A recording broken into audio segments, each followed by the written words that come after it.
kita pecah ya, yang bagian real dan imajiner. Kita dapatkan di sini itu dengan penurunan rumus tentunya.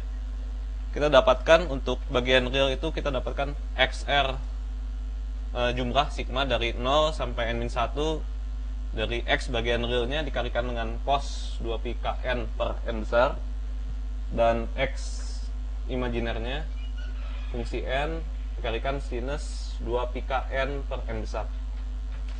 Oke, dan untuk bagian imajinernya, bagian imajiner dari DFT-nya, DFT endpoint-nya, kita dapatkan dia adalah minus penjumlahan dari suku n ke 0 sampai n-1, n-1 besar, n besar min 1 dari X bagian realnya, dari sinyal ini ya, X bagian real dikalikan dengan sin 2 pi kn per n besar dikurangi X bagian imajinernya yang ini dikalikan dengan cos 2 pi kn per n besar. Oke, saya akan tekankan di sini sekali lagi bahwa sebenarnya di FT itu kita melakukan sampel omega. Biasanya untuk Fourier transform kita dapatkan di sini itu cos omega n. Cos omega n.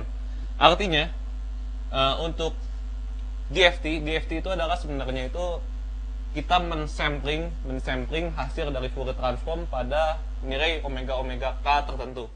Di mana nilai omega k-nya itu adalah 2 pi k dibagi n besar.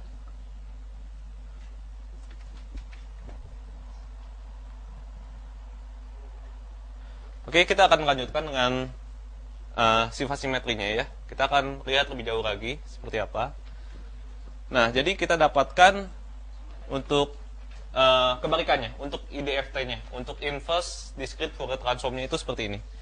Untuk XR fungsi n bagian realnya, kita akan dapatkan 1 n sigma 0 sampai n-1 IDFT bagian realnya XK XRK cos 2 pi kn per n dikurangi yang ini ya belakangnya X bagian imajiner dari K sin 2 pi kn per n besar. Sedangkan untuk bagian imajinernya kita dapatkan seperti ini, minus 1 per n sigma K sama dengan 0 sampai n-1 dari XR pangkat X bagian real DFT bagian real fungsi K ya, sin 2 pi kn per n besar, kemudian ditambah dengan hasil dari DFT bagian imajiner XIK cos 2 pi kn per n.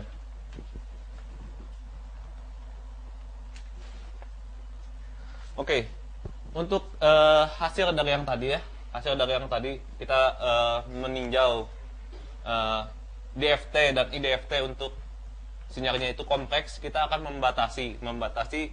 Kita lihat bagaimana kalau dia nilainya itu mempunyai nilai xn-nya itu real value sequence. Artinya kita punya di sini itu xn-nya itu hanya mempunyai x bagian realnya saja. Oke, kita akan peroleh di sini itu x ini DFT-nya xk sama dengan sigma n 0, di sini n-1 ya, di sini xn, di sini kita punya definisi baru W besar, di sini ada indeksnya n untuk menunjukkan dia DFT endpoint, di sini kn dia menunjukkan di sini harusnya ada k-nya ya, dia itu yang keberapa gitu ya. Di sini kita k-nya dari 0 sampai n-1. Di sini kita dapatkan kita definisikan ini itu sebagai e pangkat min j 2 pi k per n besar, seharusnya seperti itu. Oke.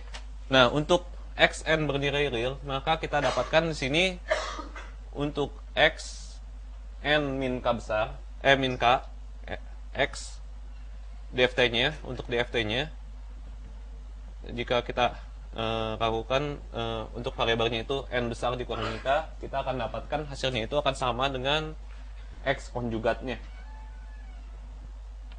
bagian konjugatnya. Kemudian kita juga bisa bila kita tidak mau melihat bagian konjugatnya, kita dapatkan di sini x variabelnya min k. Jadi untuk x and min k dia akan menghasilkan x min k.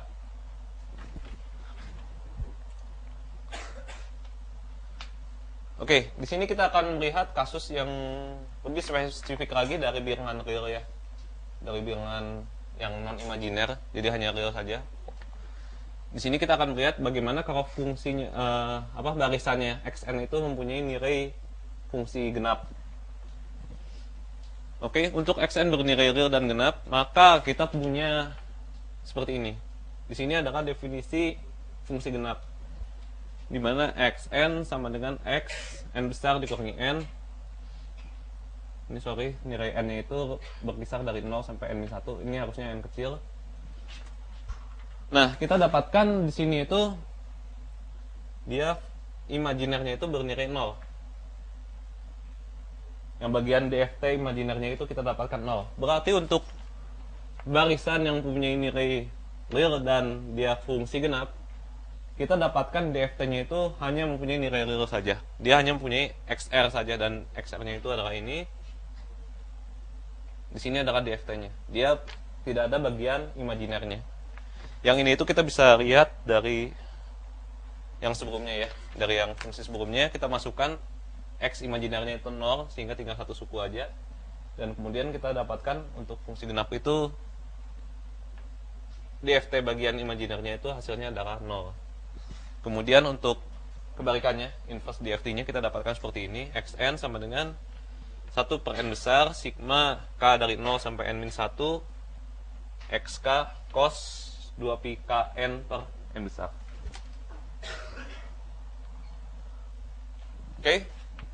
Selanjutnya kita akan teruskan bagaimana bila sinyalnya itu mempunyai barisan ganjil ya. Jadi xn-nya itu merupakan sequence ganjil atau fungsi ganjil. Di sini kita punya definisi jika kita untuk xn itu akan sama dengan minus x n besar dikurangi n untuk nilai n-nya itu 0 sampai n-1. Di sini kita akan dapatkan jika kita memasukkan ke formula yang sebelumnya, kita dapatkan DFT bagian realnya itu akan bernilai 0. Artinya di sini untuk sinyal dengan yang merupakan fungsi ganjil, kita akan dapatkan DFT-nya itu hanya mempunyai bagian imajiner saja. Jadi dia pure imaginary untuk bagian untuk DFT-nya, dan dia tidak punya nilai bagian realnya. Oke, di sini kita turunkan aja rumusnya. Kita tinggal masukkan. Di sini kita dapatkan xk-nya itu DFT-nya itu dia minus j dari sigma n dari 0 sampai n-1 xn sin 2pi k n per n. Ya, kita lihat di sini dia hanya mempunyai bagian imajiner, tidak mempunyai nilai bagian realnya. Oke, kemudian untuk bagaimana dengan inverse DFT-nya, kita dapatkan di sini xn j per n sigma k dari 0 sampai n-1 xk sin 2pi k n per n besar. Di sini walaupun ada j-nya, tapi dia akan bernilai real karena xk-nya itu dia pure imaginary. Di sini ada j dikalikan dengan j, nanti dia akan hilang, dia akan cancel.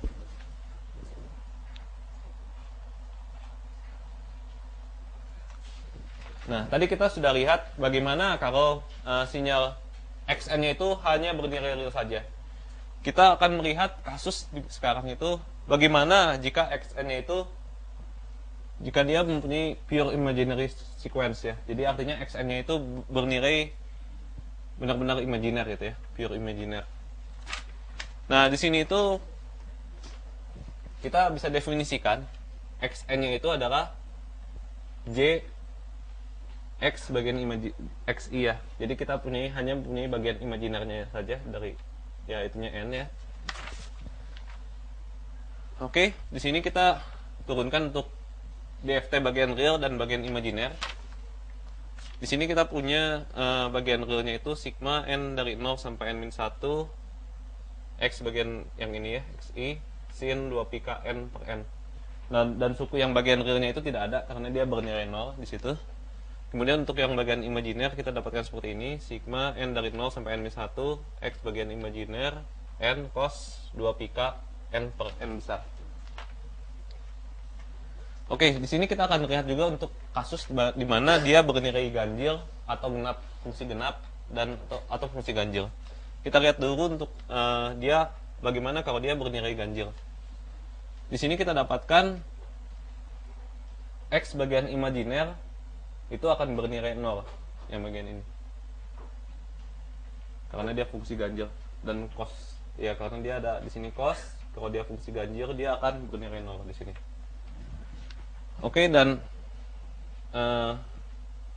maka karena dia bernilai 0 yang x bagian imajinernya, maka kita dapatkan DFT dari xn yang bernilai imajiner dan dia fungsi ganjil, kita dapatkan DFT-nya itu akan bernilai real. Sedangkan untuk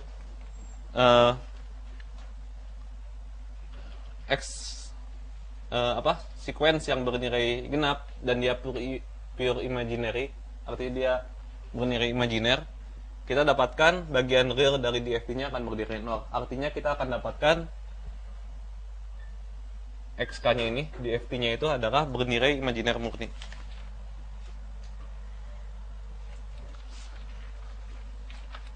Oke, di sini kita sudah melihat bagaimana sifat dari DFT. Pada saat ini kita baru meninjau bagaimana sifat linearitas, periodisitas, dan sifat dari linearitasnya ya tadi ya sebelumnya ya, periodisitas dan itu. Oke, sifat-sifat ini itu akan nanti kita banyak pakai pada pembahasan selanjutnya ya. Oke, mungkin kita akan kembali setelah lanjutkan sesi ini setelah pesan-pesan berikut ini.